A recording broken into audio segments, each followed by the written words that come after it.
All right, greetings. Happy Wednesday. Welcome to the Steve Deace Show here live and on demand on BlazeTV, radio and podcast. Steve Deace here alongside Todd Erzin and Aaron McIntyre. We have made a quick audible on the show because the Blaze has released the video surveillance footage from January 6th involving our very own Steve Baker. You had a chance because it came out right when I was in the middle of working out and everything else, so I asked you to basically watch it on behalf of the show. I did. There's 47 minutes. Steve Baker told me yesterday that he just went ahead and told the Blaze in the end, just put it out raw, unedited, and let it speak for itself. And so that's what our company did. There's 47 minutes of it. Next segment at the bottom of this hour, I want to get your report for the audience and reaction, and so we can discuss that. Okay. All right. So we will do that here at the bottom of the hour. Of course, the show is always brought to you first and foremost by our friends at First Cup Coffee Company, the Patriot-owned Christian coffee company that has a flavor for every freedom-loving American, and they try to make it as fresh as possible. They put the roast date right there on the bag. It is shipped to you within days of being roasted, and you can save 10% right now if you go to firstcup.com and use the promo code DACE. Firstcup.com, promo code DACE, and you'll save an additional 10% if you subscribe for the life of your subscription. Firstcup.com, promo code DACE. So we mentioned that at the bottom of the hour. Buy, sell, or hold is coming your way. We'll get Daniel Horowitz's analysis of Super Tuesday last night, and he may have an optimistic take. I mean, we're from a Daniel perspective, meaning like you might only be after hearing him, you might only want to remove like your pinky toe, and not like just cut your entire foot off and throw it on the grill. You know what I'm saying? Which, you know, in the lesser of two evils world in which we live, roll out the barrel, right? As long as there's pain, I'm good. Nice. We have had a great start to the launch of Why Easter yesterday.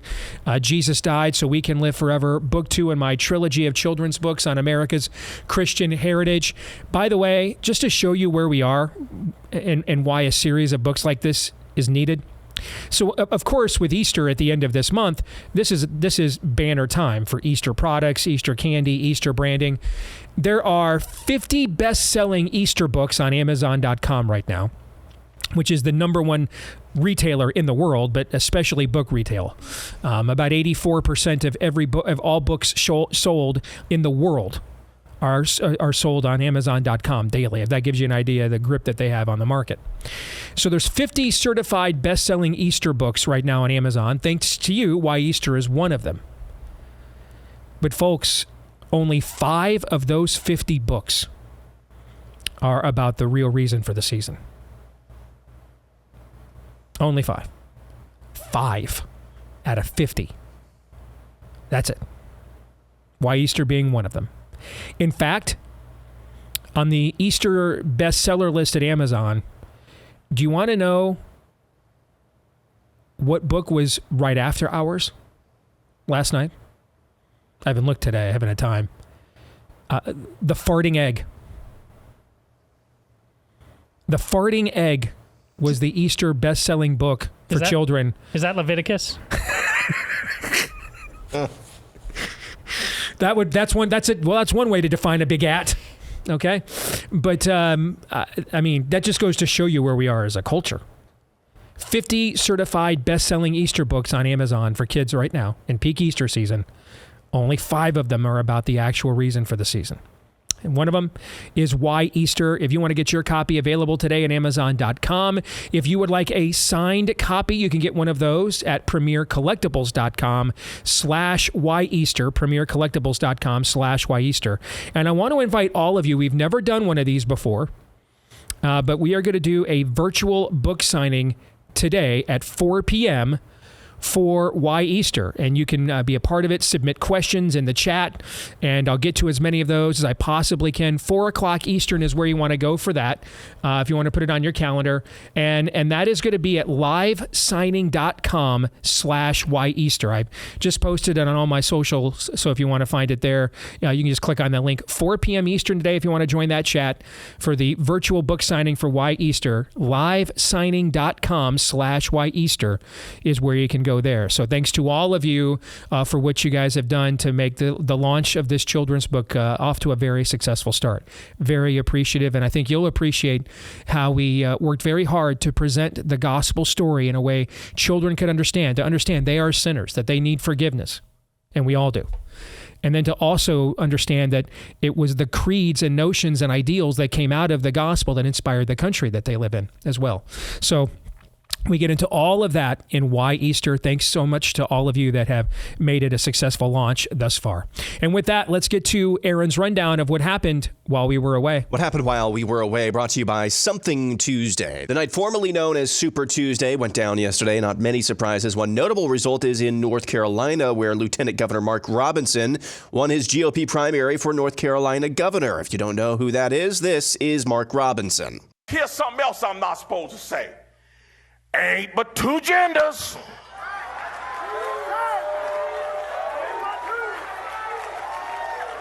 Two genders.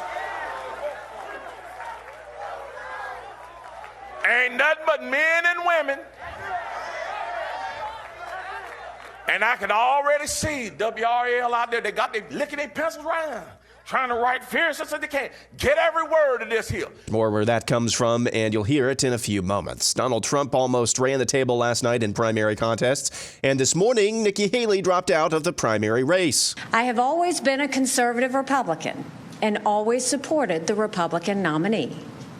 But on this question, as she did on so many others, Margaret Thatcher provided some good advice when she said, quote, "Never just follow the crowd. Always make up your own mind."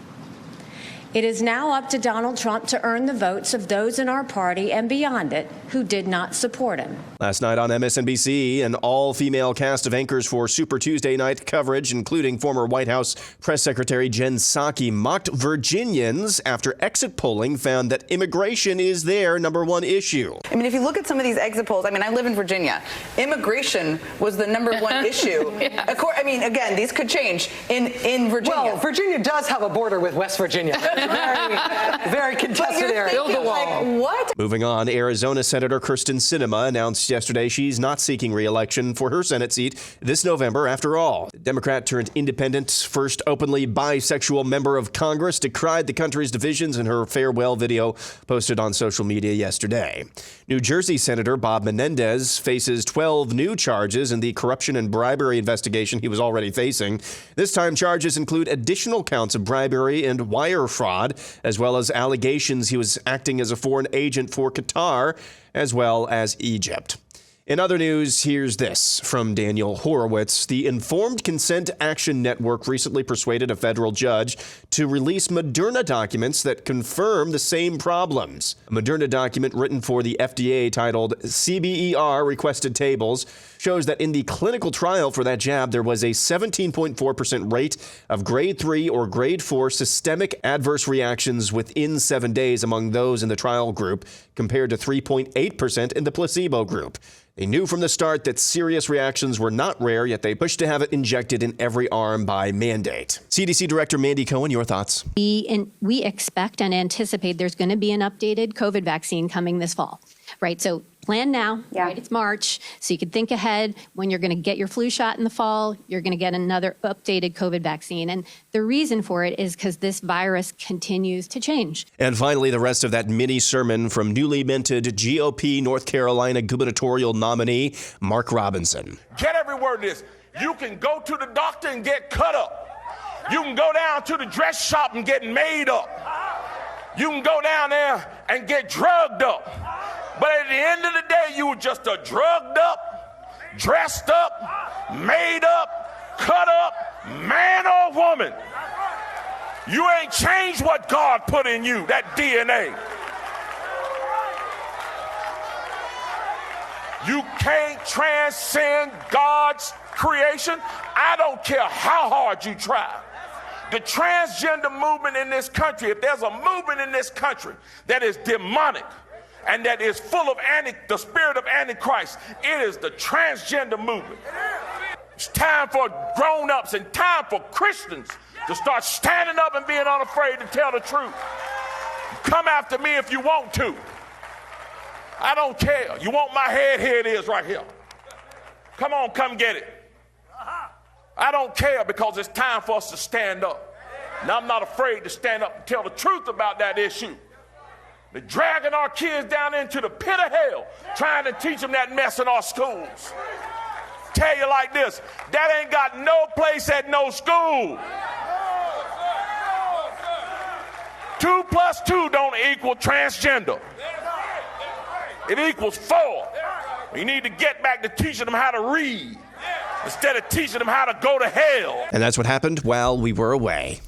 Aaron's Montage brought to you by our friends over at Relief Factor. Pain can be your body's way of letting you know that something is wrong. And if you're struggling with chronic pain, that is typically because you've got too much inflammation in places called joints in your body.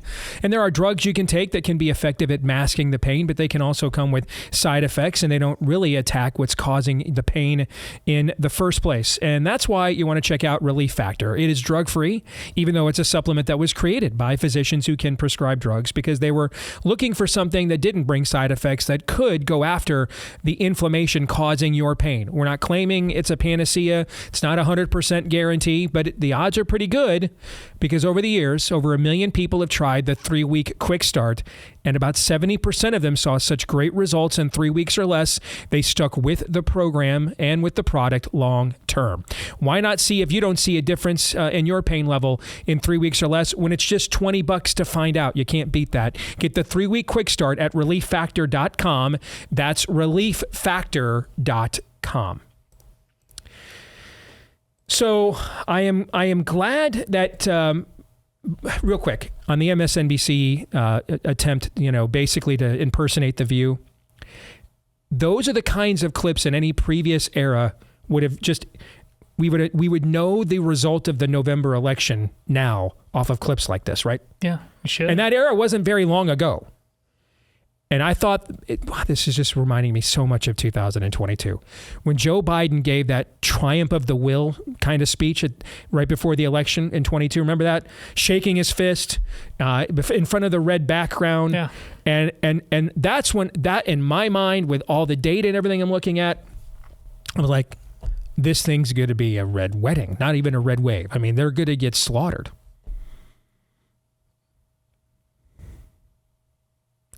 (2022) It was a simpler time. Until otherwise, they suffer no blowback for this stuff. I mean, at this point, I don't know what blowback there would be if they took a live elephant, painted the name Trump on it, and just slaughtered it on an altar live on MSNBC, and went full faces of death and covered themselves in the blood of it. I mean, I don't know. I don't like, I think some of you don't understand that I don't like thinking these things. I like losing, Todd. You know that, Aaron. I just sit around all the time contemplating, how do I take an L? I get off on it, in fact. It makes my nipples hard. I can't get enough of losing. I like it. My children will tell you I'm miserable. I suck at losing. I can't handle it. I'm not good at it at all. I'm not. I hate it. Hate it. Hate it. In fact, more than anything on planet Earth, I hate losing. Can't stand it. But, X to lose, you know what I hate the most after that? Lying and dishonesty. Those are my top two. So I can either look at the results or I can lie to myself, which a segment of you choose to do, and God bless you, I wish I was capable of it half the time, but I'm not. So until otherwise, I don't know what possible blowback for these let them eat cake level comments that these people make all the time, because I don't ever see any. It is what it is. I'm hoping we see things differently. Kirsten Sinema dropping out. Now, I don't think, looking at the Senate map last night, gosh, I'm going to do it again. Let me say this. I put my $30 that I owed in the poll jar. All right. So we're analyzing election results, so the poll jar does not apply. But I think I'm going to let Todd hit me with this poll jar after what I'm about to say. I shouldn't, especially in light of what I just said. Okay. This Senate map is so favorable, man. I don't think even Republicans could blow this. I'll show myself. You're adorable. I'm not, and I mean, it is, man. It is. Like, Can you show up? Can you breathe? Are you capable of phonetically pronouncing words? I mean, that's how favorable this Senate map is, all right? Is it possible maybe then you just don't speak the whole campaign and just sit there and do nothing? This is a very favorable Senate map to the point that I don't think they need Kari Lake's seat to get to the majority.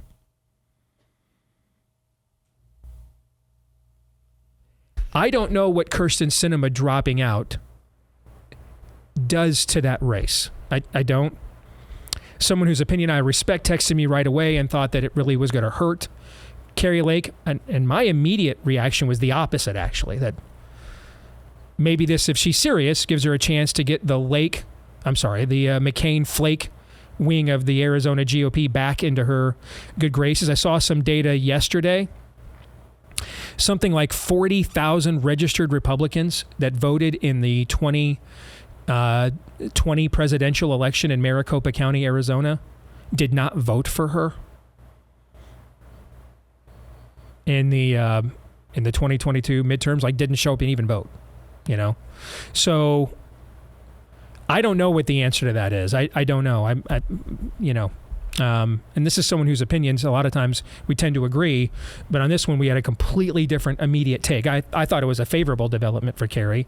This person thought otherwise. So I don't know. I'll defer to those of you that live in Arizona. You know better than me. But I don't think they need her seat to get to 51. I don't. I think the map is that favorable. Where this could be a factor is in the presidential race.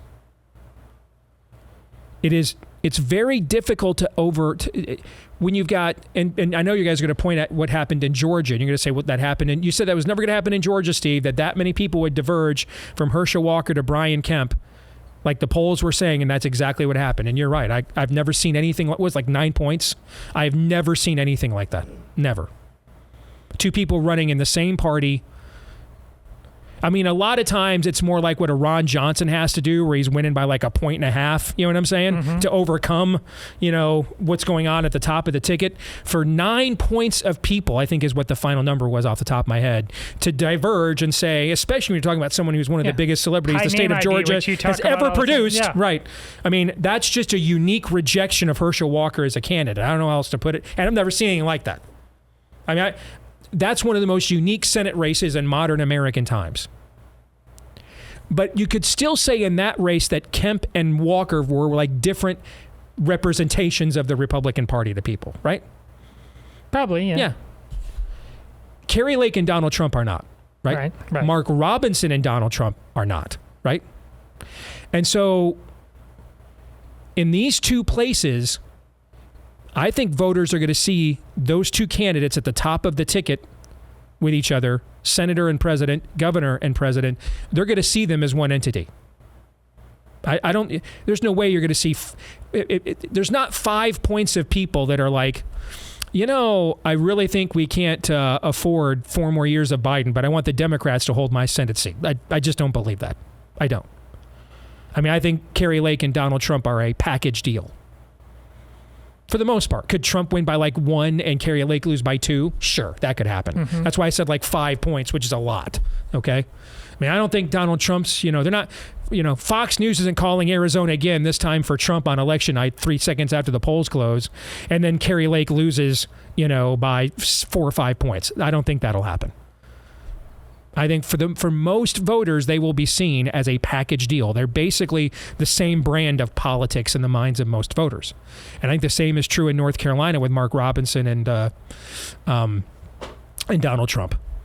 And I think I'm more fascinated by North Carolina because I was there in the summer or in the spring of 2022. I did a bit of a barnstorming tour, some fundraisers and some events, get out the vote events, because remember, North Carolina was a key state in that midterm because it had an opportunity with a red wave to take filibuster-proof majorities, veto-proof majorities. You have a Democratic governor there. Is that the guy that put the nails in the parking lots of churches during COVID, if I recall?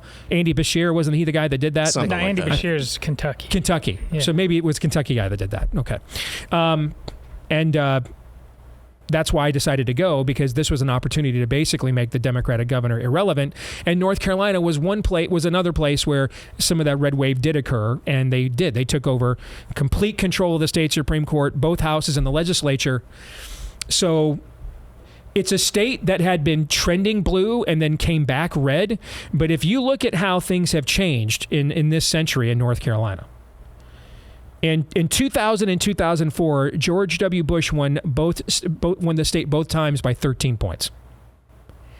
In 2008, Barack Obama barely won the state, part of his landslide across the country.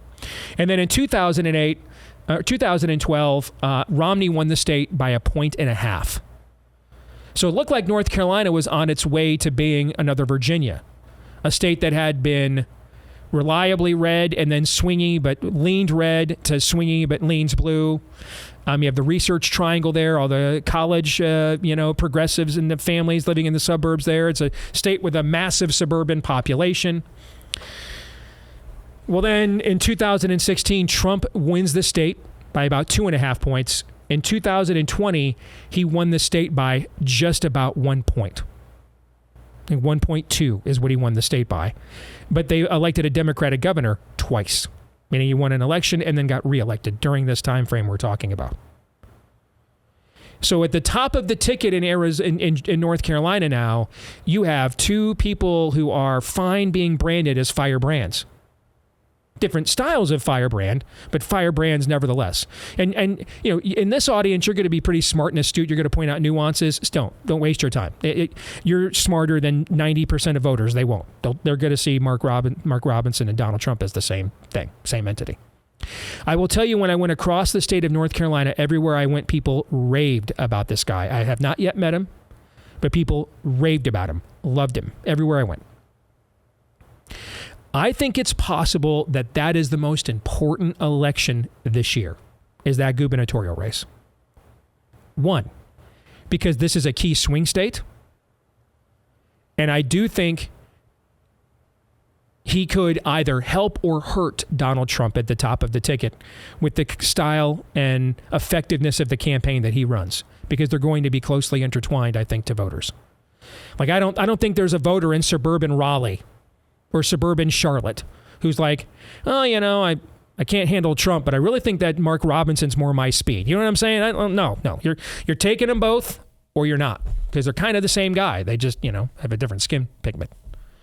And one of them clearly knows a lot more Bible verses. So when I say the same guy, I'm talking in terms of a political brand. All right. And then if he were to get elected, he's in a situation even more fortuitous than DeSantis was. I mean, DeSantis walked into a favorable legislature, but he still had to move it to the right. He walks into a completely dominant legislature.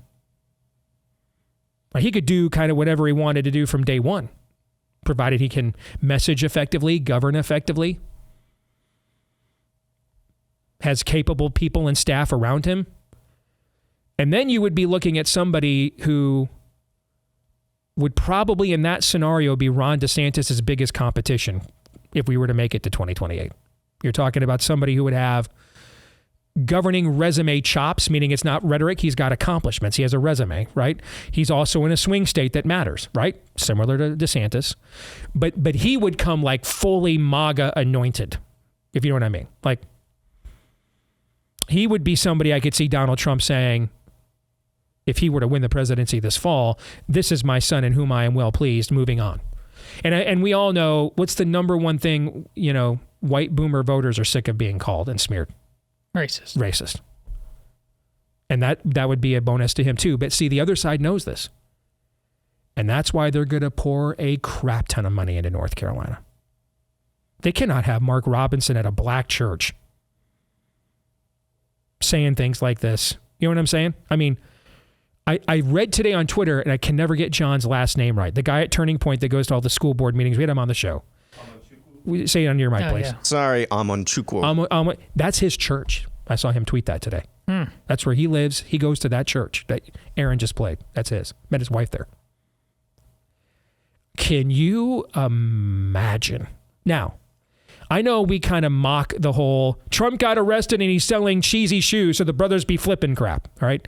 Because, frankly, that's patronizing and condescending. But this would not be. You're telling me somebody who's black saying those kinds of things, doing those kinds of things, and it's not like a contrivance, a gimmick, you know what I'm saying? Like, okay, I read How to Reach Black Voters for Dummies. My consultant handed me this book and said, say this on Fox News and the brothers be flipping, right? You know, my tight white butt and deep voice like I'm in a gangster rap song from the 80s, okay? This would be somebody who clearly represents that subculture of people. The amount of money, you know what? It's going to be, if you are a television station executive in North Carolina, if you are a radio station executive in North Carolina, you work for an ad agency in North Carolina, or I want to congratulate you in advance. It's going to be a good Christmas for you, right? The amount of money that's going to be dumped into that state, both because Democrats think they can win it after what happened in 2020, and then we cannot allow Mark Robinson to live, basically. That can't happen. That cannot occur. What that would do to their narratives.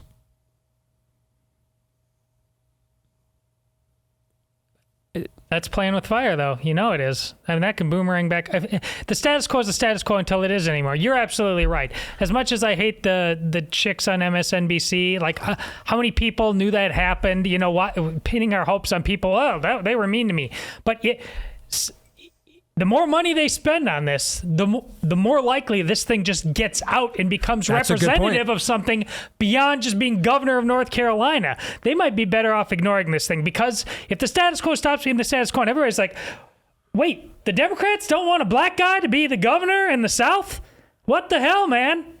Now, that's an interesting point I had not considered. I'm not going to think. Yeah, they're not capable of the average voter. That they're not capable of drawing those lines, I don't think, anymore. You don't? Nope. I will tell you that I talked to somebody, a little birdie yesterday, who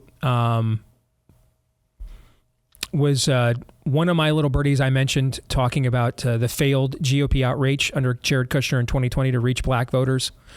And he oversaw that in several battleground states for Trump 2020, and told me that his canvassers came back to him and said, we are more likely to get assaulted for telling people we're Republicans than getting them to, vote absentee for us. Okay. And when he said this to Jared Kushner, Kushner didn't want to look at his data and just called him a liar, basically, and a racist. Okay. He's starting to work on 2024, get out the vote for this fall. And there are two things that he told me. He said, number one, there is absolutely, he's dealing with undecideds in a key swing state right now. Absolutely no energy for Joe Biden at all. None.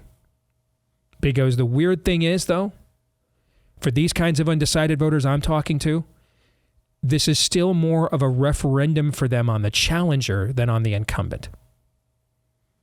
And he said, I don't know what Trump does to change that. There's one thing, and it's the thing he can't do. Make it about something other than him.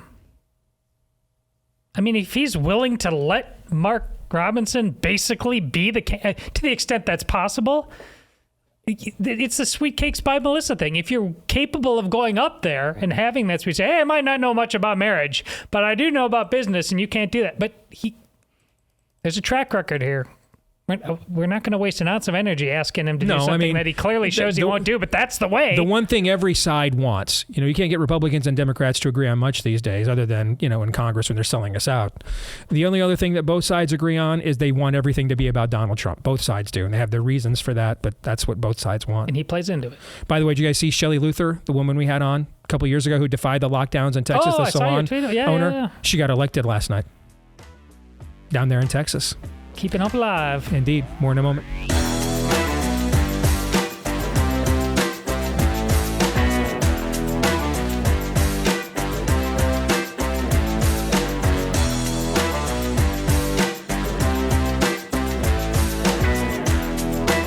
Well, maybe you disagree, but it just feels like uncertainty is where we live right now. If that's the case, take dominion. That's our theme this year. Control what you can control. Influence what you can influence. One area you can do that is with our friends at My Patriot Supply. They've helped millions of American families prepare for an uncertain future. I mean, if you're one of those people in this audience, and I know there are many of you because I hear from you all the time, that really don't think there's going to be an election in November, you ought to be a client of My Patriot Supply. I mean, if you really think that, if you think that it's not just rhetoric, but you think it is possible we could devolve to that level of tyranny this fast, this year, I'd get a hold of My Patriot Supply today and order one of their 4-week emergency food kits with 16 food and drink varieties. There'll be no food boredom, over 2,000 calories a day, so there'll be no starvation, breakfast, lunch, dinner, even drinks or snacks, all sealed inside ultra-durable packaging that lasts up to 25 years on storage. So stock up on them today at preparewithdace.com. Get each 4-week food kit for $60 off and also get free shipping to protect yourself and your people. Start preparing now at preparewithdace.com. That's preparewithdace.com. If you order by 3 p.m., free same-day shipping at preparewithdace.com. All right, let's switch gears. And right about an hour and a half ago, I think it was, the Blaze released the footage of our colleague Steve Baker. What is it, Todd? About 47 minutes of just raw footage of what he was doing and covering as an independent journalist. He was not working for us at the time. I mean, we hired him because of the outstanding work that he was doing, continuing to report on the events of January 6th and the aftermath. And so we have released, thanks to people in Congress, the full 47 minutes of him on camera during January 6th. It's all unedited. Okay. I've not had a chance to watch this yet because of when we released it was right in the middle of my personal prep time for the show. So, Todd, I delegated that task to you. You watched all 47 minutes. Go ahead. What stood out? Give us an overall report, and then what stood out to you. Game changer, man. Absolute game changer. I mean, when he walked in there and ripped his shirt off and lifted a cop up over his head, Bane style, and just slammed him over his knee, and then he got up on the staircase. I was born in it. Yes, then he got up on the staircase. You thought you were raised in an insurrection. I was born in it. Jimmy Superfly Snuka style, top rope, came down, flying elbow, while screaming, "This is MAGA country, bitches." And lastly, just like he said, clearly big Ozzy Osbourne fan.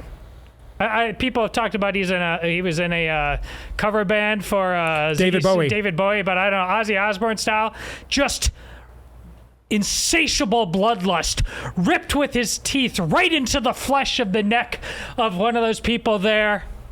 Blood dripping down his bare chest. Like Ozzy at Vets Coliseum, biting the head of the bat. And wrote "Stop the Steal" in blood. Man, game changer. It's game over, man. No, actually, he walked in, filmed stuff, walked around. That's my synopsis, Steve. Having been a reporter, A, and B, arrested under very similar circumstances, like if I was watching through that lens, like, we all know that, like, the Constitution doesn't matter, the law, like the Overton window, it's almost all that matters. But the easiest way for them to get him would be if he went in there and all you saw him at all times was just scurrying around with whatever the pod of people was at one time, just like always indistinguishable. But you see something totally different when you watch. Unless the hallway is so tight and he just happens to get in it, or there's noise or something and he needs to go the same way. He's constantly on his own, looking for things, videotaping things, trying to get the right angle on things. He's just in the corner by himself, texting, I assume, or tweeting at one point. I'm not sure what that is. You hardly ever hear his voice. About, I don't know, 2/3, 3/4 of the way through, and this is after, it's clearly with the din that happened after, I'm sorry, I forgot the woman who died. She got shot. Ashley Babbitt. Ashley Babbitt, yeah. Thank you. The aftermath of that, and suddenly there's cops everywhere, and and others are stopped, and he's asking, and I'd be curious to ask him if he did this just kind of spur of the moment, or if this was a tactic as a reporter, because I can see he's asking all the police officers he sees. He says, "Are you going?" Because some of them have their guns drawn, and he's like, "Are you going to use that on us?" And so he's interacting with law enforcement throughout this and over and repeatedly. Over. Yeah, repeatedly. When he finally leaves the building, he's a female officer. He walks out with her. In the aftermath of Ashley Babbitt being shot, he walks out with her. They're having a conversation, and it looks like she's helping him. I think he wanted to get out at that point. Again, I think probably for multiple reasons. Somebody just got shot and died, but also as a reporter, he goes out the door and he just waits. And he's videotaping the door, knowing that that's the door and they wheel Ashley Babbitt out.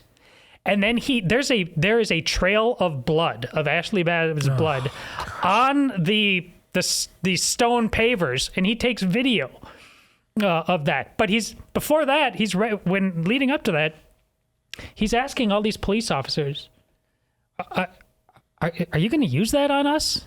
Nobody gets, like, none of the police officers. Most of them look like, "Holy crap! This is all gone too far." And I don't mean not like, none of them look like they're threatened in any way.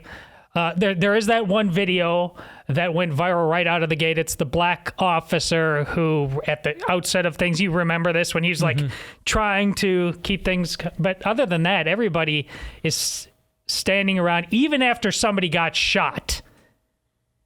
And my perception is that the police officers are just, most of them, based on their interaction with him and others, are like, I did not sign up for whatever, gobsmacked basically in the hell. Yeah, because they're not, and I'm trying to put, and what I'm saying by saying that is they're not threatened by the people around them. Most of them. They're not. They're asking him to stop. Almost everybody stops. He's just videotaping at this entrance where the police have told everybody to stop, and everybody stopped. Some people are yelling at the cops, but this is not what it definitely isn't, regardless of Steve or anybody else. What this obviously isn't it's not an insurrection. That was the next thing I was going to ask you is, an attempt to overthrow the government. That's just confrontationally, non-peaceably, violently. In the footage that we released, did you see any of that? Because this would have been. That's not to say there were not people there that did not behave terribly, because that footage exists too. Mm-hmm. We're talking about our colleagues' role in this, because because there's only two reasons that they would go after him on this level. One, he was engaged in an insurrection. Two, he is willing to report a wider angle lens viewpoint of that day to show that this idea that this was everybody there was involved in some systemic insurrection is just not an accurate narrative. And so, which one is it then? When you watch the footage, is it because he was engaged in an insurrection, or because he is present during moments that necessarily don't line up with the narrative that we are being sold? Oh, it's absolutely the latter. I mean, he's never around. The only violent moment he's around is videotaping the blood. The trail of Ashley's blood. The trail of Ashley's blood, and that was in a Capitol Police who did that. And most of the Capitol Police, like I said, the last thing they looked like they wanted to do was brandish their weapon on anybody. And this is my experience as a reporter and one who got arrested. Trust me, I've been around the cops. I was assaulted in the back of a police car by a cop who absolutely wanted it that day. This is the point I'm trying to make. The most of those Capitol Police officers I was seeing looked like that's absolutely not one they wanted, and they certainly weren't trying to press anybody's buttons. Most of them were trying to be polite. They were asking, can you stop here? People were heeding their demand. It was working. There was no insurrection going on to the degree that the insurrection seemed to always happen in this place, to the degree that the narratives the people on MSC wanted, is when one Capitol Police officer shoots somebody, or when things got messy before everything Steve's involved in, and it has nothing to do with the video you're asking about, but when things got violent in that tunnel, we know that they were shooting flashbangs and gas canisters before anybody breached anything to that. So there's whether Steve or all the people he was around, none of them, not one of them, were as violent as, and none of the police also on Steve's video, none of them were as violent as the people that Steve is asking questions about in his reporting, whoever's the bosses were, manipulating things, calling the shots.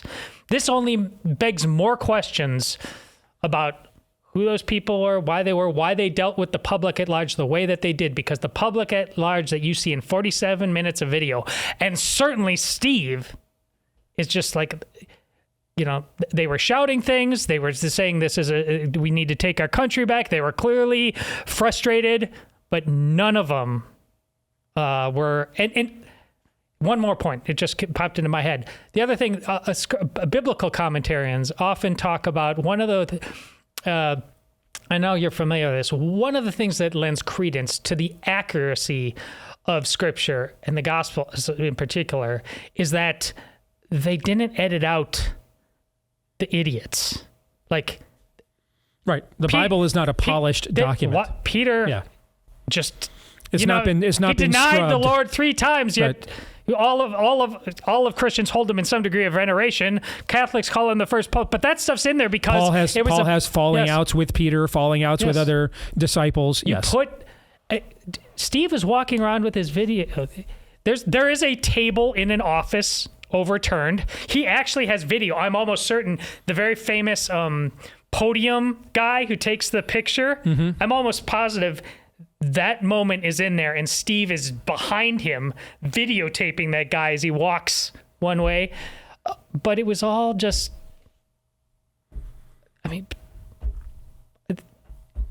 it's amazing. They're going to. You seem like the 47 minutes of footage that he's involved in was fairly nonchalant in comparison to other footage that the public has seen.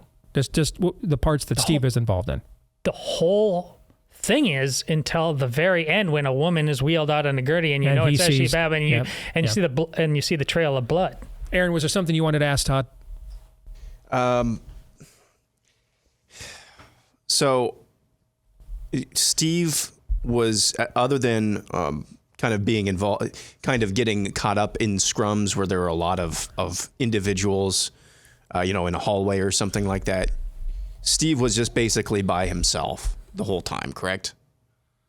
Well, yeah, Steve was the only people Steve was around, and I'm sure there were side conversations, as he's wandering around. But the people he was most associated with were multiple police officers who he was immediate next, and they were talking to him, but never it was conversational. It was not contentious, and most of the people he's talking to are law enforcement. Yeah. And other than that, he was not just like an amoeba floating around with.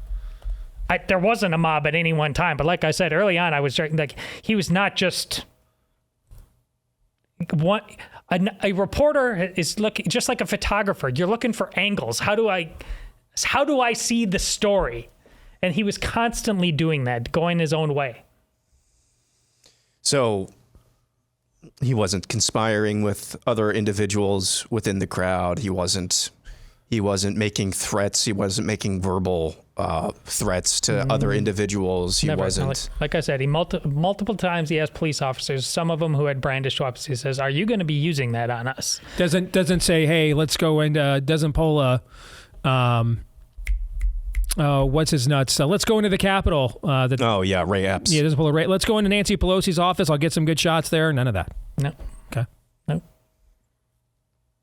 So yet again, we're back to the complaint against him.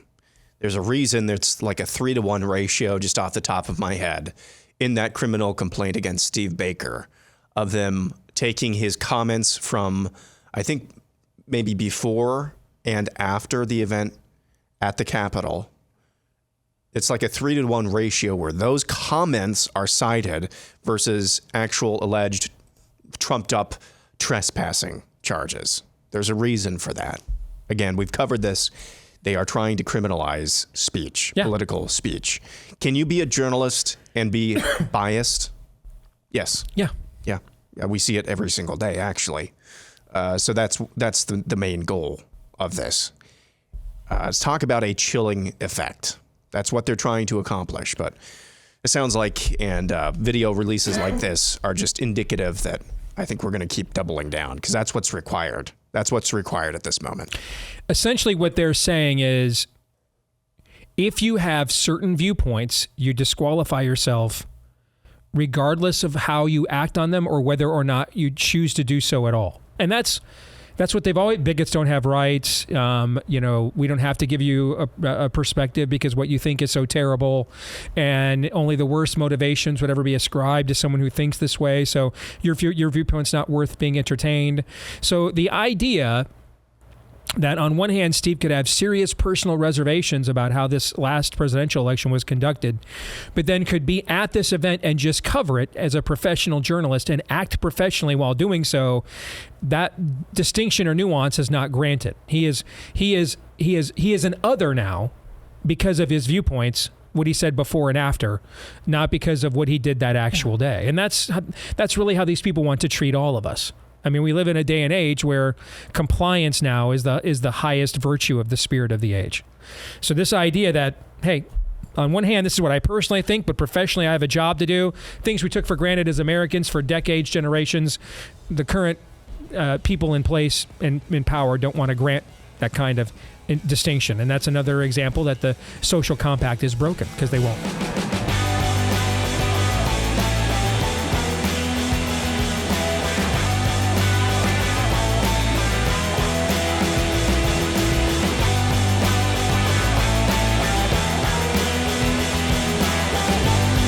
Here with Hour 2, live and on demand on Blaze TV, radio, and podcast. Steve Deace here with Todd Erza and Aaron McIntyre, and you can let us know what you think about what we think via the stevedeace.com inbox. Just email the show, steve@stevedeace.com. That's DEACE. Like us on Facebook, me, we, and Gab. You can follow me at Steve Deace Show on Twitter, Getter, Instagram, and TikTok. And if you do listen to the podcast version, we appreciate that so much. Please, if you wouldn't mind, show your appreciation for us by leaving us a 5-star review or hit subscribe, or if you're on iTunes, follow. That way, every time we do a new episode, it will show up in your feed every single time. And we want to say thank you personally to each and every one of you that have done those things for the program already. They are all, every single one of them, they are all appreciated. We also appreciate our friends over at Patriot Mobile because they've been on the cutting edge of building America's parallel economy as America's only American mobile phone provider. You want to make the switch for 2 reasons. Number one, I'm not big into telling you to go buy an inferior product because someone agrees with you on things. You can decide to do that if you want, cool. But, I'm a meritocracy kind of guy, and if you're faithful in a little, you'll be given even more. And he who is unfaithful in a little will have even that taken away from him. That's kind of how my worldview thinks of such things. So the first thing you need to know about Patriot Mobile is it's a great product. Wouldn't matter if they called it Pickle Mobile, Vidalia Onion Mobile, wouldn't matter. All right. It's not a great product because it's Patriot Mobile. It's just a great product called Patriot Mobile. They do a fantastic job. Their customer service team is absolutely outstanding. So when you go to make the switch, they'll make it as simple and customizable for you as they possibly can. You want to keep your phone, get a new one, keep your number, get a new one. They'll make it work for you. All right, you can't beat it. But then that gets to reason number 2. It's a great product. Oh, and they share your values. So you don't have to give money directly to people who hate you anymore. You can switch within their network to any of the 3 main networks anytime if you need to. If you're a veteran or first responder, they've got extra ways to say thank you for your service. If you want to get a free activation, use my name, Steve, as your offer code when you go to make the switch today at patriotmobile.com/Steve. Again, patriotmobile.com/Steve. Use the offer code Steve at patriotmobile.com/Steve. We'll be joined by the prophet of woe and lamentation himself, Daniel Horowitz, here at the bottom of this hour. But let's get it going. It's one of the more popular segments we do each week. It is time for Buy, Sell, or Hold. Aaron has suggestions from you in the audience. We'll get through as many of these as we can. The ones we don't get to, we will do in the overtime today at blazetv.com/Deace for subscribers. Todd, you and I are going to decide, are we going to buy it? Are we going to sell it? And for the first time ever, I'm going to let you, back in the day when, Nan Pop used to say, go choose your switch when you acted up, right? Go choose your switch. Did you ever get that? Your parents ever? That's more of our parents' generation. Yeah. Okay. But I used to hear that. My grandma just gave me Archway sugar cookies and let me do what I want. But back in the day, Nana would say, go choose your switch, right? I'm going to do that to you. All right. What do you think is a fitting punishment if you choose to hold? A fitting punishment? Wow, you'll have to wear Ohio State colors for any amount of time. Doesn't even have to be a long time. All right. What do you have to do? Well, I can't decide for myself. You can't. That's why I said choose your switch. Choose your switch. What punishment will I have to endure? I don't know. An off-brand vinegar? I don't know. You have to duel Lindsey Graham with lightsabers. There it is. He's going to be swinging that lightsaber a lot. Yeah. So let's just move on. Yeah. Yeah. Let's not explore that topic any further. Let's move on. Aaron, go ahead. We'll begin with Adam after Monday's meltdown. In an attempt to stay relevant in pop culture again, Keith Olbermann will start an OnlyFans for urination fetish. Oh my gosh. We're starting with this? Yeah. All right. Remind me the backstory here. Olbermann had a meltdown. Let's not go into depth. And then he claimed he wasn't crying and that was urine or something? Yeah. So somebody told him to cry more when he was reacting to the SCOTUS 9-0 ruling. Somebody told him to cry more or get those tears out of his eyes. And he said, those aren't tears in my eyes. It's urine. And I hope you enjoy being peed on or something like that. See, this is where back in the day, when there were early signs of this, not just with him, but everybody else, like it's the same. Steve, it's your point about MSNBC. We thought the brazenness of their contempt for others, their love affair with themselves. We thought the rubber band would bounce back. Yep. Because this has been going on for a long time. So again, there's a certain laugh track to it, but they never. The terrible thing about it is if they keep doing this thing and nobody ultimately makes them pay, they're definitely not going to stop, and they're devious enough. Like Oren McIntyre has many, like he's kind of has a slogan thing of his own going on, but he says, and you've got a version of that, my way of doing something is better than your way of doing I stole that from D.L. Moody, but yeah. So, But that's what we're talking about here. They're always, even if it's crazy. Remember when Oren McIntyre says you think you hate the media, but you don't hate them enough? Is that what you're saying? Yeah, they're crazy, insane, they're evil, they're wicked, but they're always doing something. And it's that chart. We just talked about it 2 years ago. It's a little cartoon graphic. Yeah, we're just standing here still doing the same thing, basically, but we're not taking ground. Republican leaders in Congress go on camera on Fox News every day and decry the Democrat use of lawfare to interfere with the election and take out the Republican nominee for president, right? This happens every day, right? Yeah. Then when they go off camera, they go right into the halls of Congress, and what do they fund? Yeah. Whatever's in the omnibus. That exact lament they were just complaining about, right? Yeah. Republican leaders in Congress go on camera on Fox News every day, or on camera here on the Blaze and networks like this every day, talking about the invasion at the southern border, how this has to stop. And we can't afford this. That it's a Democrat get out the vote effort, right? This is a Democrat voter drive, right? Okay. When they get off camera, those same exact Republican leaders go right back to Congress, and what do they fund? That. The people are always in a republic. The elected are always a reflection of the electors, and vice versa. Always. And so, yeah, there's no one to hold them accountable. I mean, during the break, I got a half dozen emails from people telling me, Kari Lake can't win. They'll just steal it from her again. No point in voting. If you think this, why aren't you in some remote location training with a militia? You know what I'm saying? I mean, can someone help me to understand how on one level I internalize I have no agency in a republic whatsoever, but my answer is to just email a host about that. How can you believe both those things at the same time? That part, the last thing you just said, is what's exhausting to me. There is in theory. If you believe this, work on your aim. Yeah. Turn me off. Yeah, that's it. Okay? Turn us off and work on your aim. Okay? I don't understand that. It was the same thing during COVID. Oh, man, Governor Pritzker in Illinois has got me locked down here with all my guns. What? Remember, we had those conversations.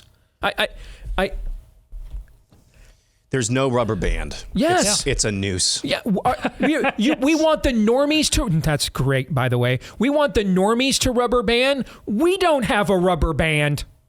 We don't. No reckoning on COVID. No reckoning on anything. Just vote for the same people to do the same stuff over and over and over again. Watch the same shows over and over again.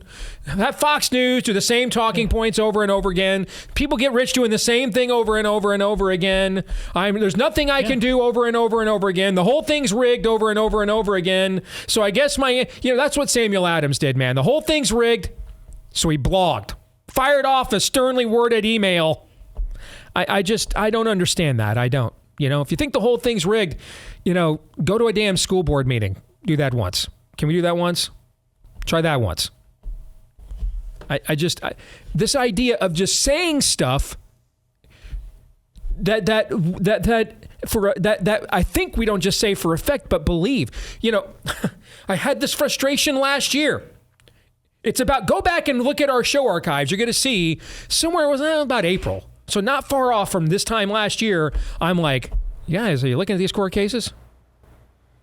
Yeah, I think they're going to try to take him off the ballot. Right, we started having these conversations. Yeah, because they keep doing things. And I start asking questions like, what's the strategy for this when they try to do this? When the DC case, when they try to make him a convicted felon, what's the strategy? Oh, you just want to lose. I'm actually talking about this now so we don't. And then you see the grift corps out there saying all the same things. But then if you ask for a plan, you're a cuck. Do we even believe our own talking points? No. And I'll tell you why that's the case. I always go back to two things: the men in the church, every time. Because on a holistic level, the church is the plumb line. And most of our churches don't get into application. There's only two genders. But we have nothing to say when the library down the street has drag queen storytime hour and the school down the street is telling the kids to cut their balls off. Right? No application. No one will. That's where it would. That's the institution that's supposed to catechize us into such things, and it's not. So that's the church's fault, and then the men. Passive, weak, no courage, with very limited exceptions. Every single time. In every single culture, you know a condition of the culture by the condition of the men and the church. How are we doing on those two fronts in this era? Poorly. Which means culturally, as a whole, how are we doing? Poorly. Thank you. Next. Wow. Going from Olbermann starting a urination fetish OnlyFans to that conversation was not something I had in the bingo card. Obermann is I'm gone. here for it. 15 years ago, Obermann was telling Chris Matthews not to get a thrill up his leg. Yeah, I know. 15 years later, Keith Olbermann is pissing down his leg. That's another sign of America's great decline. Steady. Wow. Next up, we go to Brian Snyder. We're headed for the lowest turnout in a presidential election ever, one cycle after the highest turnout ever. I think this is possible. I think it's possible. I mean, we're per capita when you look at a percent, not the whole number, but the percentage. Okay, yeah, percentage wise. Yeah. I mean, it's possible. Gosh, I'm gonna 10. No, it's election day, so I can do it. It's election day, so I can do it. Okay. I saw a poll yesterday from one of the best pollsters. I can't remember who it was. And it was Biden 40, Trump 39. These are the two. Are these the two most well-known presidential candidates in the history of the republic to ever run against each other? Probably. When you consider their ages, longevity, the media culture we have now. Trump was a mega celeb before he ever ran for office. He was one of the biggest, most recognizable faces in the world, right? Okay. Mm-hmm. Joe Biden has been a fixture in American politics. You and I's entire lives. We're 50. Aaron's entire life. He's 30. Okay. So we're going on a second generation for Joe Biden. Yeah. If you game theory this out, these are the two most well-known, recognizable men to ever run against each other, and the poll was 40-39. What does that tell you? A lot of people are like, it's March 7th, man. My answer is just no. So yeah, I think you're going to see that. I think that's possible. I do. I'll buy. Sure. Especially if RFK Jr. is not on the ballot in all 50 states, or a critical mass of them. Although yesterday on the show I said he's not in good shape. They ended up actually having a good day yesterday. I should note that. They got on the ballot in Nevada, and they won a key legal case in Idaho to extend the ballot deadline, which is March 15th, as I told you yesterday. And the reason why that's key, well, Steve, who cares about Idaho? If you can win one of those precedents, it helps you to win more precedents later on, okay? And so yesterday was a good day for the RFK Jr. presidential campaign. There's better odds he'll get on the ballot today than there were yesterday. How much better? I don't know. Oh, I just saw this meme. I'll share it in just a moment. Made me laugh. Anyone else smell sulfur? Says, in honor of my upcoming prostate exam. Oh my God. Here are the top 5 dudes I would not want to handle the procedure. Number 5, Dylan Mulvaney. Number 4, Edward Scissorhands. 3, Dick Morris's roommate. Oh, that's classic. 2, Freddy Krueger. It's kind of redundancy with Edward Scissorhands, but yeah. And number 1, Lindsey Graham. Did you guys see what our buddy Tim Young posted last night? Oh, that's coming up later on. Is it? Yes. So I won't spoil it then. Okay, but that is whoever you are, dude. That's Edward Scissorhands shows up. That's an SNL skit. All right. Next, Edward Scissorhands, proctologist. Yes. I got to grab this meme real quick. Give me 5 more seconds, okay? All right, because it's relevant. That'll remind me, one of my underrated favorite SNL skits ever back in the day was when Mel Gibson was Sexiest Man Alive, and him and John Lovitz did a sketch where they were both partners in the OBGYN in the gynecologist clinic, and like Mel Gibson's appointment list was like years booked in advance, and no woman would book an appointment with John Lovitz. It's freaking classic. I've never Lovitz shows up to work every day, has no appointments. Every woman there is there to have their exam done by Mel Gibson. Classic. Anyway, go ahead. Late breaking from Adam. This is Lady G prior to hearing Todd's hold penalty. For those of you listening, it's Herbert the pervert from Family Guy holding a wilted lightsaber. One might even say limped. A limp. Yes, indeed. Yeah. One might even say. Moving on. Todd, what did you think of that? I mean, this whole lightsaber thing is take it on. It has. Take it off beyond my wildest This is your I'm never getting invited to expectations, CPAC. Yeah. You're going to years from now, people are come up to you and say, hey, up for a lightsaber fight? That's happening the rest of your life now. Like, I may be at Comic-Con next time. I'll be the... Is that... What will happen first? I get invited to CPAC. Todd gets invited to a lightsaber fight at Comic-Con. That's the new show meme. Yes. Next, Glenn Hodge says Facebook going down on Super Tuesday was a dry run for the general election in November. Well, it wasn't just Facebook, but pretty much everybody other than Twitter. Sure. I mean, explain to me how. Here's the thing: on all the social media feeds that went down, were largely banned. We generate like nothing out of. The one social media company that stayed up, X, is the one that is actually friendly to us. So I would actually think this would hurt the other side. Right. I mean, these are their social media platforms. I mean, this is where their censorship is enforced against us. But okay, I'll buy. Aaron was talking before the show, before you came in, like how people are just on tilt. Like not that I can see a conspiracy theory everywhere too, but like automatically, that was my first reaction too. Like, I don't think that hurts us. Yeah. Right. I mean, it's almost, you have to really water down your message on the right now. And there are people that do, in order to really fully monetize Facebook. That's just the reality of where we are. Yeah. Next, we go to Candidly Chels, who has this spicy one. Married Christian couples should have at least 3 children if they are able to. Christians are responsible for raising up the next godly generation, and if we aren't doing more than just replacing ourselves, we're contributing to the demonic depopulation agenda. Yeah, more or less, that's correct. I'm not sure about a number, but in general, if the sentiment is that Christian couples should open themselves to the possibility of life as much as possible, I don't necessarily disagree with that. I mean, that's a biblical notion. I mean, blessed is the man whose quiver is full, right? So, yes. Yeah, I Jesus juked a pastor in the restroom last week.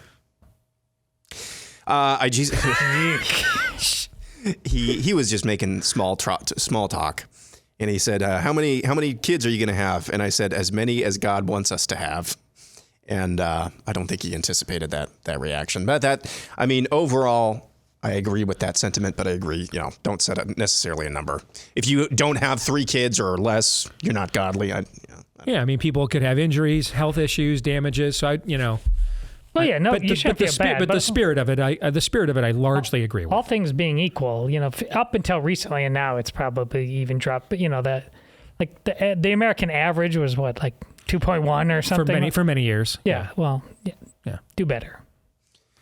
Now 2.1 is a 2.1, dude, is a baby boom. Yeah. Exactly. Yeah.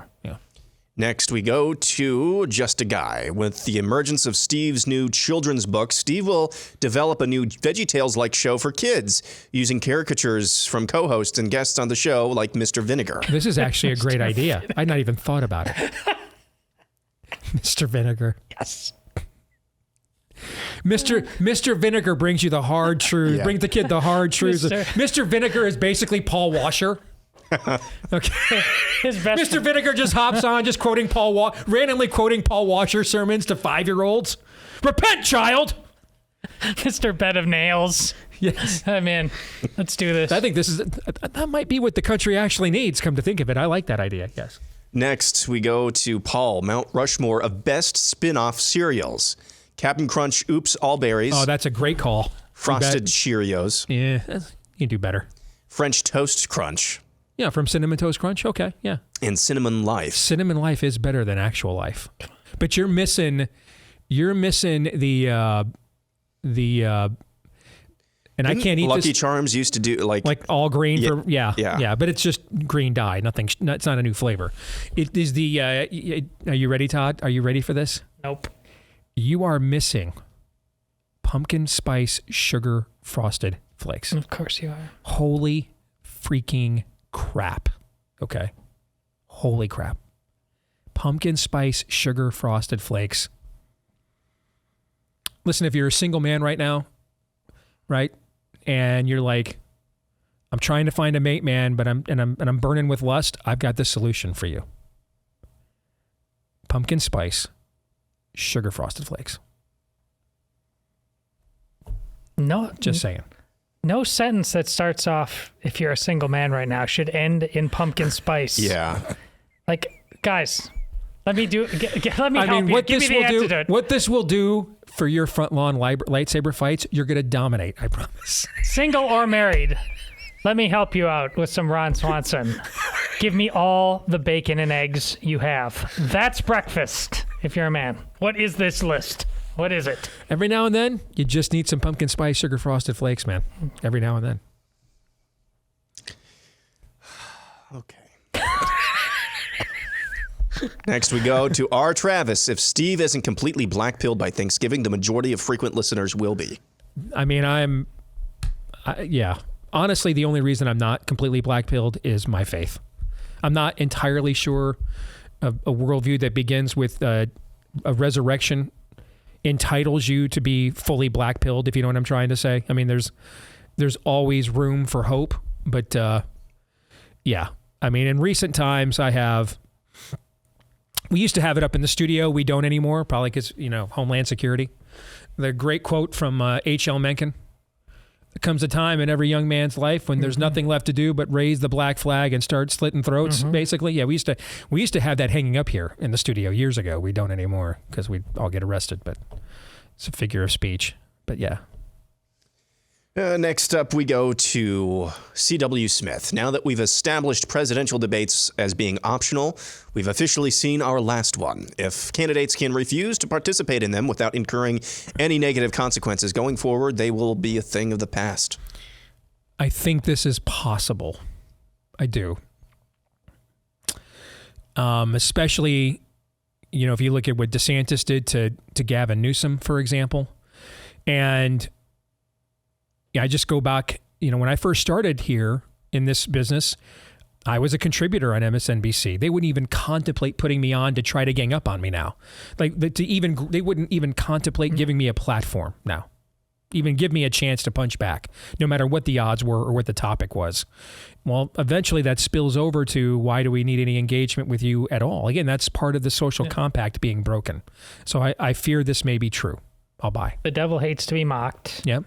That panel on the Not View, a big fan of sunlight. They're easier to mock than ever before. They're not going to have anything. They're not debating. They're ruling. Correct. Yes. Next, Let's Go Big Blue says Dune 2 is the best movie to be released since Return of the King.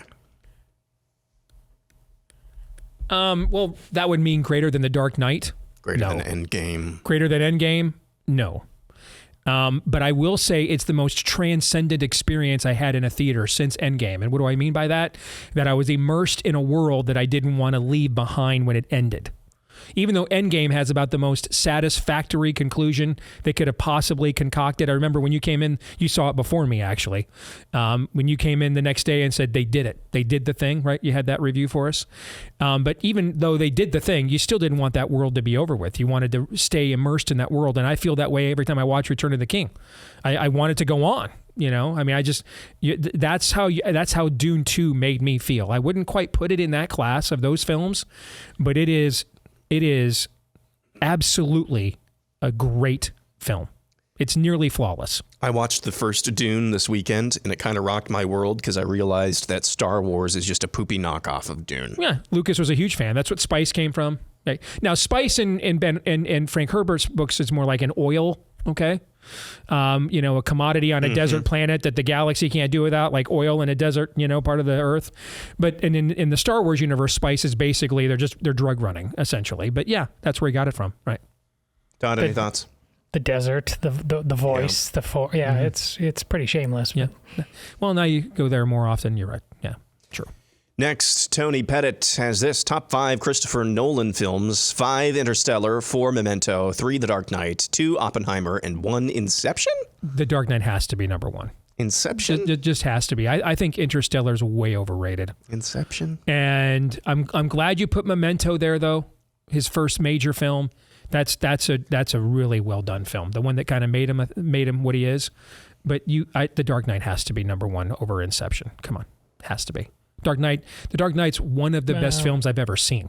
But you're a comic book guy. I think a lot of people would not put I have no problem with it being number 1. A lot of people want to they'd put it somewhere on the top 5, but I don't. I mean, a lot of people don't like pumpkin spice sugar frosted flakes so either. You're not helping your list at all with that.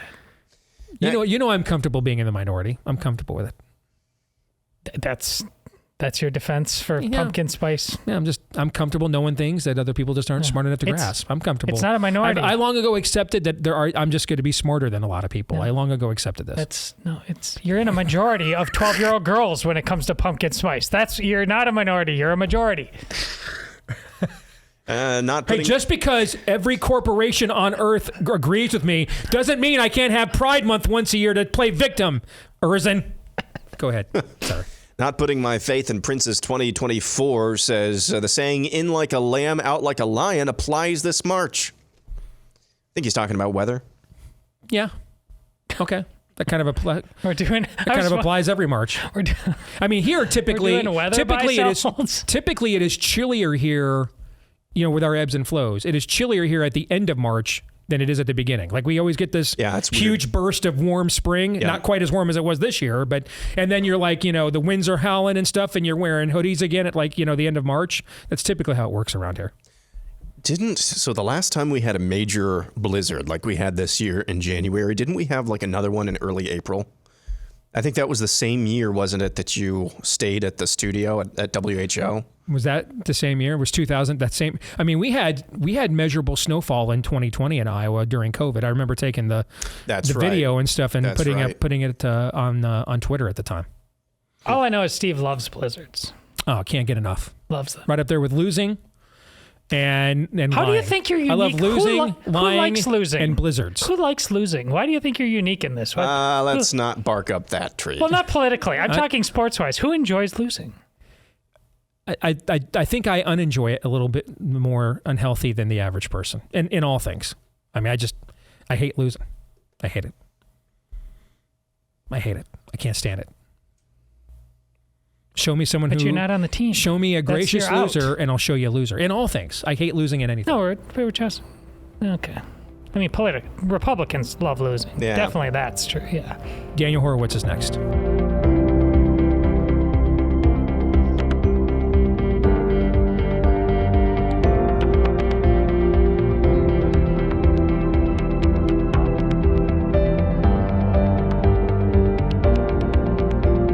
Obviously, we've got a crisis going on right now in American education, which is basically fulfilling what the prophet Hosea warned us about, that my people perish for a lack of knowledge. At Hillsdale, they call this civic education. That's just another way of saying a lot of us have no idea about our heritage. That's why I wrote Why Easter, for example. No idea about our legacy as a people, our culture, our history. And when you're robbed of that as a people, then you can be robbed of your freedoms, rights, and liberties, which is why they robbed you of those things, so they can then do that. Hillsdale wants to do something about it, particularly when it comes to reaching 18 to 30-year-olds who are the least likely to be patriotic, the least likely to revere the founding fathers, the most likely to support the removing of historical statues. So Hillsdale, they've created what are called Constitution Minutes. You want to see these for yourself or hear these for yourself, and then you can share them with a young person you know. Just go to daceforhillsdale.com, daceforhillsdale.com. And while you're there, reserve a free pocket copy of the Constitution as well. These are short, clear lessons on the principles of liberty. Go to daceforhillsdale.com. Again, visit daceforhillsdale.com.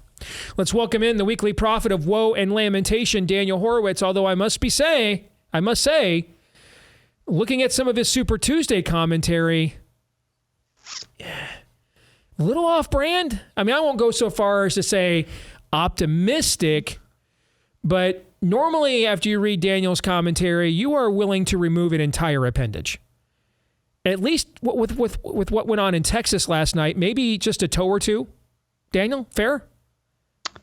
No, totally unfair, Steve. Oh. It was totally on brand for me because my brand is it doesn't have to be this way, okay? And I think last night showed that dichotomy. I want your audience to remember this aphorism, okay? A, it doesn't have to be that way, and B, you get commensurate with what you fight. And it's so true. It seems hopeless. Oh, it's out of our hands as a deep state. But the bottom line is, and I'm going to start with this before my analysis of the election because I think it's relevant. We just got within a week our 28th and 29th state for constitutional carry, Louisiana and South Carolina. So, we're struggling with a lot of issues to get the 23 trifectas on board. We actually have 29 states that have constitutional carry. Not only do you have the right to carry, but you don't even need a permit. So we have a movement behind that. Okay, fair. We have a movement behind that. We have a growing movement. Some respects a little bit too little, too late behind the tranny stuff, and we're getting that passed. We got Chloe's law tanked by the rhinos in Wyoming last year, and this time we're going to get it whether the governor likes it or not. You have a movement behind school choice, and that played out a little bit in Texas last night, and you see the results. We have a movement behind Trump, so. You get a lot of Trump. I mean, Nikki Haley got between 13 and 22% in the primaries last night. Trump won by 50 to 70 points. I mean, that's what you get. You get what you fight for. But what you don't fight for, it doesn't happen by itself. You don't just win elections with good guys. It's not self-executing. You don't just get Chip Roy's out of nowhere. Ron DeSantis is out of nowhere. You don't just get policy victories out of nowhere. You have to fight for them. So with that said, we had two elections last night. We had the federal sort of House elections because you didn't have a lot of other elections last night. Most states were just president. You didn't have anything else going on there. You had 4 states. Or 5 states, California, Texas, Arkansas, Alabama, and North Carolina that had federal House seats. And then you had Texas legislative elections. You go to the federal seats, including basically in Texas. Now, I want to break this down for you. It was conventionally like we've seen a typical conventional election where every bad guy just, wins renomination. There were 44 House Republican incumbents in Republican districts that stood for re-election. Now, this is my own methodology, but I counted 31 out of the 44 who share, in my view, Nikki Haley's worldview, meaning I could find them voting for budget bills or saying things about Ukraine. I would say I'm being generous because a lot of the remaining 13 are subversive in the background. But, they're kind of publicly big MAGA. Okay, fine. 31. 30 out of the 31 easily won re-election. And the only one who got dragged into a runoff, Tony Gonzalez, is kind of an anomaly because he voted for gun control, and we have a movement behind that. And the 2A movement got behind this guy Herrera, and he's drawing him into a runoff, and that guy might go down. But generally speaking, a lot of the guys that won re-election are about to vote for the omnibus bill. And, same is stupid is as stupid does. Then you come to the Texas state house races, and it appears that 17 of them will either have lost or are being drawn into a runoff, about 50-50.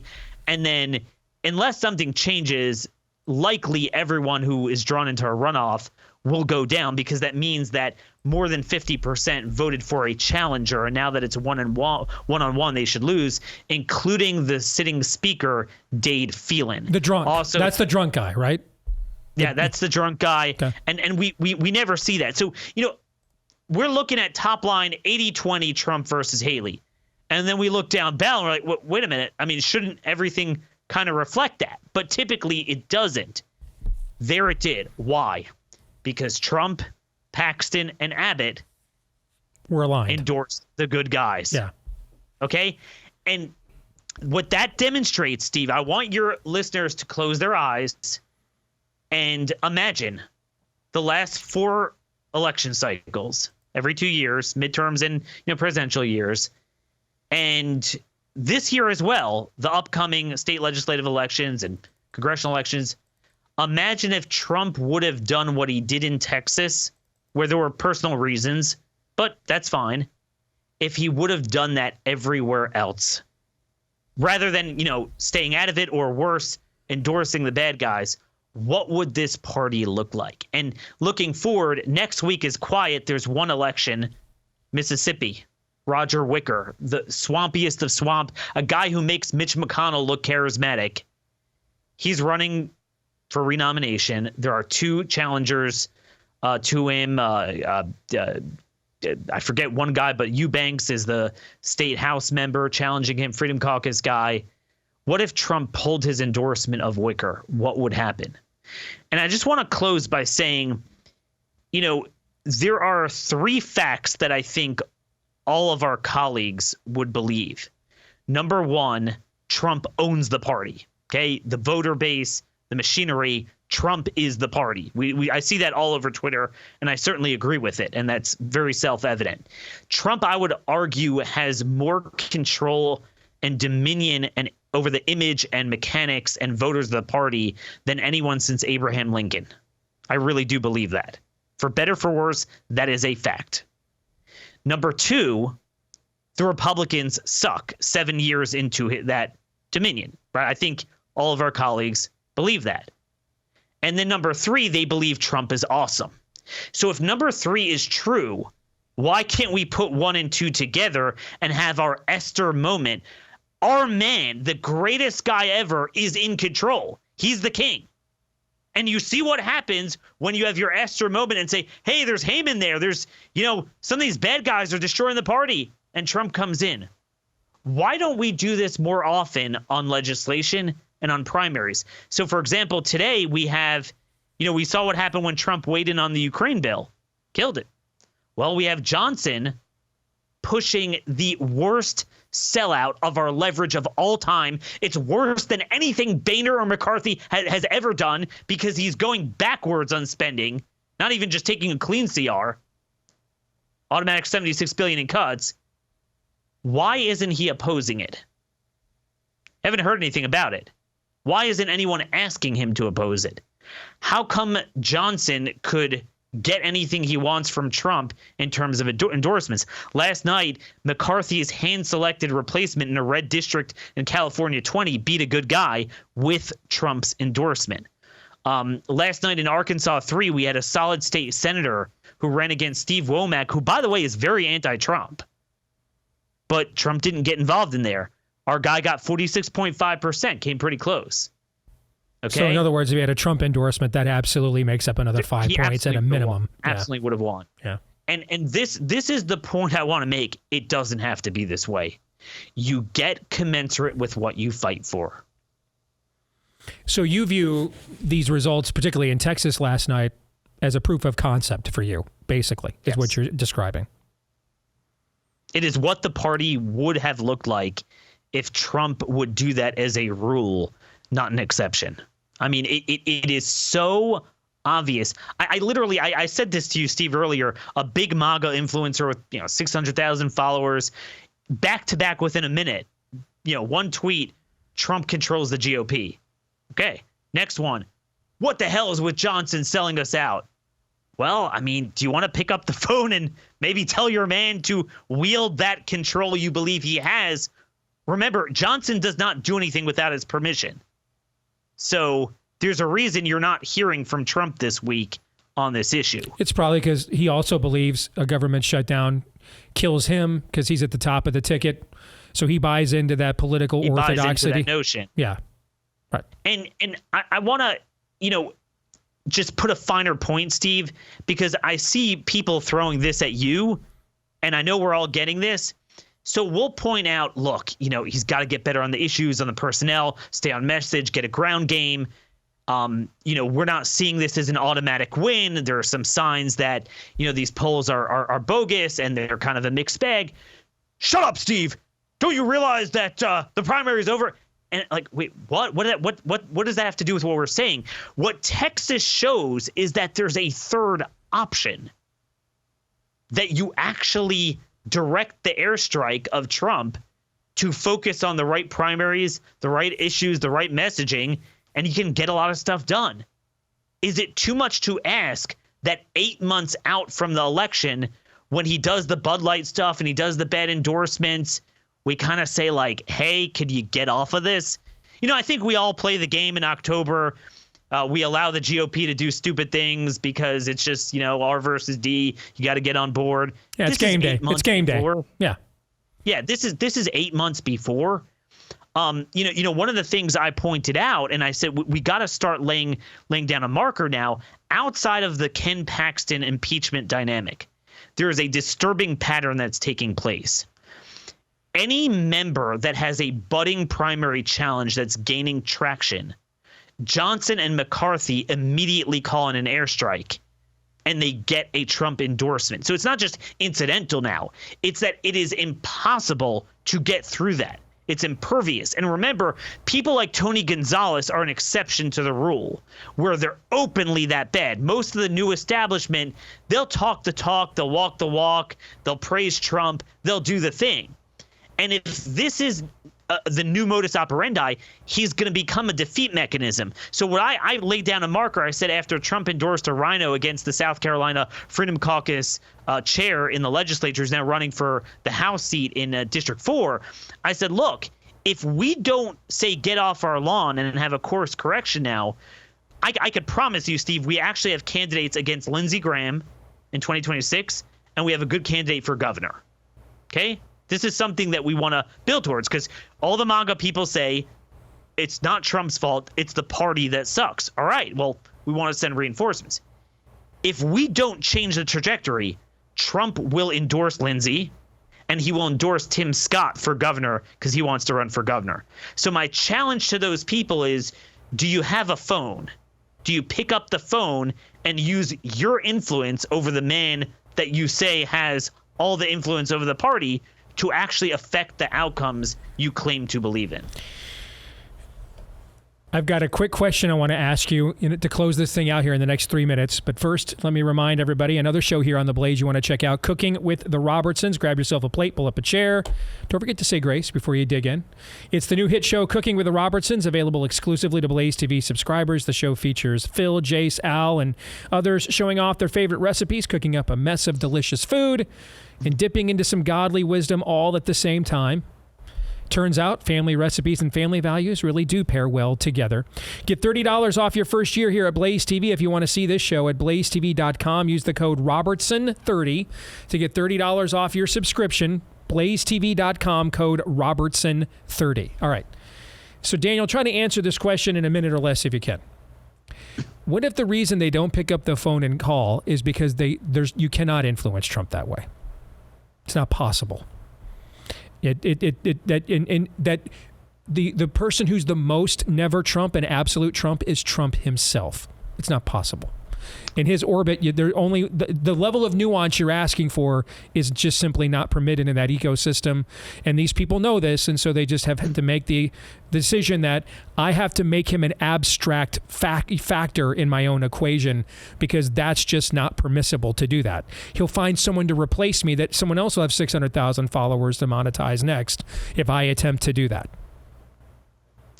So there's private and public. Private, you're right. I mean, I've been hinting at this, but they don't have the access that they claim to have. And I had that confirmed from someone in the know that I called up, and I really complained about these endorsements. I was like, look, we all agree what we want. We got to stop this. He can't become a defeat mechanism for the establishment. And he kind of admitted to me that we're always playing an away game there. And there's forces there that clearly are playing a home game that do not share our interests. But publicly, there is no reason all these people cannot demand a course correction. I think you did a lot of shows on this when he was president. The few times that we had people rebel, Trump picked up on it. You got to do it publicly. and he will, often give you what you want. But if you don't ask for it, again, you get what you fight for. Good to see you again, brother. Thank you. Take care. Take care. All right, gentlemen, got about a minute here. Thoughts on what you heard from Daniel? Aaron, you want to go first this time? Sure. I mean, ultimately, this is kind of what we were talking about earlier in the show. In Daniel's axiom that he shared there, basically the results of elections, the results of legislation, the results are all congruent with the level of commitment and conviction on the side that's pushing or pushing back. It's always. That's what you said earlier, and I've said ad nauseum. Our elected officials are never, ever aberrations. They are reflections of the electorate that sent them there. And Daniel, I mean, he's right. It's on brand. Simultaneously, as far as federal seats go in Texas last night and congressional seats, I just briefly perusing them, a lot of incumbents won. But in the Texas legislature, a lot of incumbents are in trouble. There's, as Daniel said, there's a different way to do this. Just have to have the will to be able to go that way. You were right. I mean, was that a red wave tramp stamp I saw on Daniel there? That was just perky. When Daniel is just analytically positive, we're like, there's a star in the east. Salvation is nigh. We're going to stick around and finish buy, sell, or hold for Blaze TV subscribers. For the rest of you, see you tomorrow. Romans 8:28.